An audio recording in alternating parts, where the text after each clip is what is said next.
Well, let's take a look at the currency markets. Risk aversion is back on the table despite a little bit of risk appetite. Greeting Monday morning trade. Japanese yen is now gaining by 1.2% against the greenback, and we're back below 100. Euro dollar also slightly on the back foot now, backing away from the 136 mark that it was sitting at this morning. Let's bring in Kowalczyk, Chief Investment Strategist, CFC Seymour, Hong Kong, joining us from there. Well, let's first of all look at the reasons why there was, first of all, risk appetite returning to the table this morning, and that was all the various measures announced over the weekend by the G7, G20, finance ministers, you name it. Everyone was trying to come up with their own idea to try and unclog those frozen credit markets. Number one, are these measures going to work? Number two, what does it mean for the currency markets?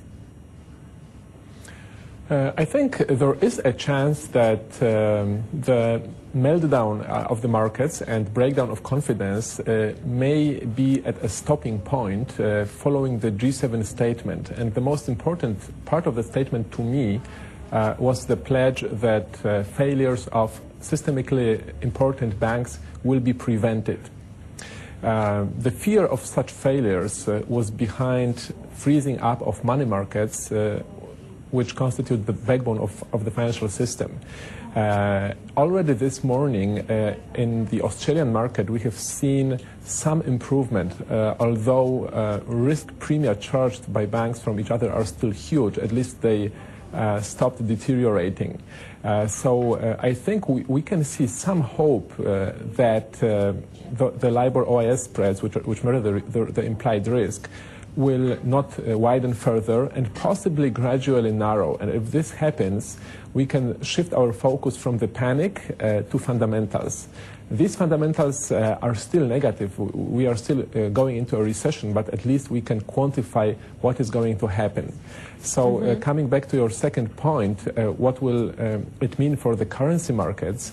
I think that through the end of the year, the spectrum of the prospect of recession will still favor the Japanese yen, and we are still going for 97 against the dollar by the end of December. In terms of the euro, I believe that the dollar will also lose some ground, and the reasons are twofold. First, it seems that European policymakers are taking almost as dramatic action to restore stability in their financial system and economies as the US policymakers are, which favors the euro.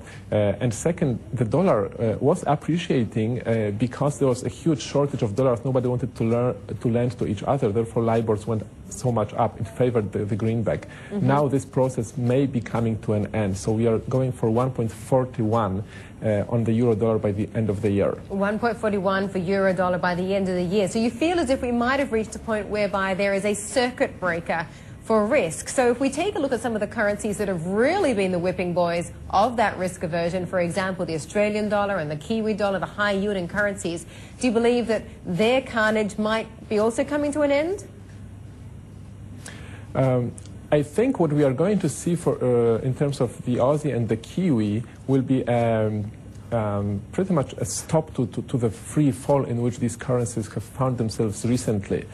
However, I do not expect them to strengthen towards the end of the year. In fact, I would still go for modest declines in their value because they are so highly geared towards what's happening with the global economy and with, in terms of the Aussie in particular, with commodities. And even if the panic in the market subsides, recession will pull commodities further down in the medium term.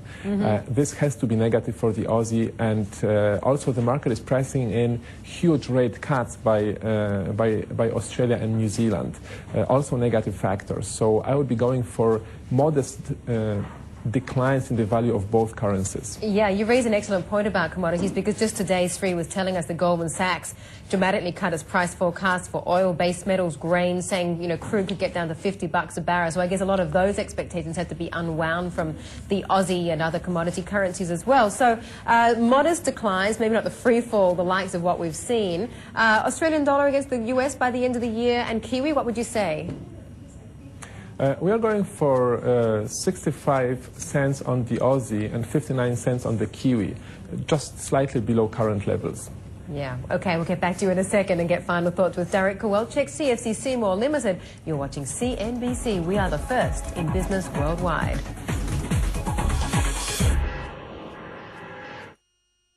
CNBC's Cash Flow. Let's also welcome back Dariusz Kowalczyk, Chief Investment Strategist at CFC Seymour, Hong Kong, joining us from there. Just quickly sum it up for us again, Dariusz. Now that we've passed the horrible Friday, Black Friday, whatever you call it, Mega Black Friday you want to call it, now we've, of course, had various measures come out over the weekend. What have we gained and what are we still missing? What we have gained is the beginning, I think, of restoration of some confidence in the financial system. It seems that major governments have decided that enough is enough and they will pretty much do whatever it takes, including nationalizing banks, even guaranteeing interbank lending, which is a huge step because interbank lending involves massive size of transactions. So some form of safety net is being reestablished around financial markets, especially the banking system. What we are missing is the appreciation of how severe recession in the real economy will be because of the damage done so far in the financial markets. So the question is how much major global economies will contract. Yeah, absolutely. I mean, even if we do get some kind of a relief rally on the markets, maybe even a slight easing of the credit markets as well this week, the damage has been done to the economies. We're going to increasingly see bad numbers come out of economies around the world. Earnings in the US, which of course we're now in the season, is going to be terrible. Do you think that it's going to be very hard for the markets to sustain any kind of rally that they enjoy this week? First of all, I do agree that there should be a rebound in equity markets this week because of lower perceived risk. However, as investors focus on the size of recession, and we are going for 4 quarters of negative growth in the US and Japan, and 5 in the Eurozone and Britain, and basically contraction of their economies for the entire 2009, when earnings outlook is readjusted for that, I'm afraid that we may still see even lower levels in equity markets during the course of the 4th quarter, albeit amid lower volatility. So less panic, but unfortunately we may not have seen the lows yet, especially if a lot of banks are nationalized, because what G7 has said is that it has to be done in a way that protects the taxpayers, which means that current shareholders may still be facing major losses. Okay, so potentially for the markets around the world, a steady grind lower. I want to bring up something that one of our guests on Squawk Box said this morning, and it feeds very nicely into your point about the nationalization going on of a number of banks. And our guest this morning said it's like government's gone wild. They're obviously pulling out all stops. They have to pull out all stops. They're doing what they can to try and prevent extreme financial seizure.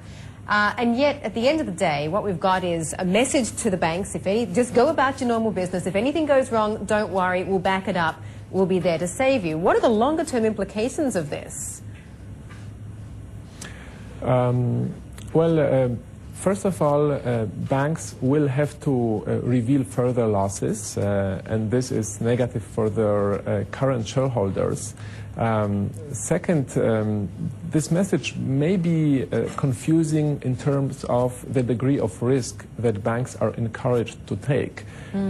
Because if they feel a safety net, it may prompt them to take some more risk. On the other hand, there has been a lot of bashing of bank management by governments recently for taking excessive risk. So there may be not enough guidance here. And also some of the conditions set by, let's say, the UK government on recapitalizing banks is that they resume lending to, including mortgages, something that is extremely risky. So definitely a lot of confusing signals. A lot of confusing signals for everyone. Dariusz, we're all waiting for the clouds to part. Thank you so much for joining us. Dariusz Kowalczyk, Chief Investment Strategist at CFC Seymour, Hong Kong. Plenty more.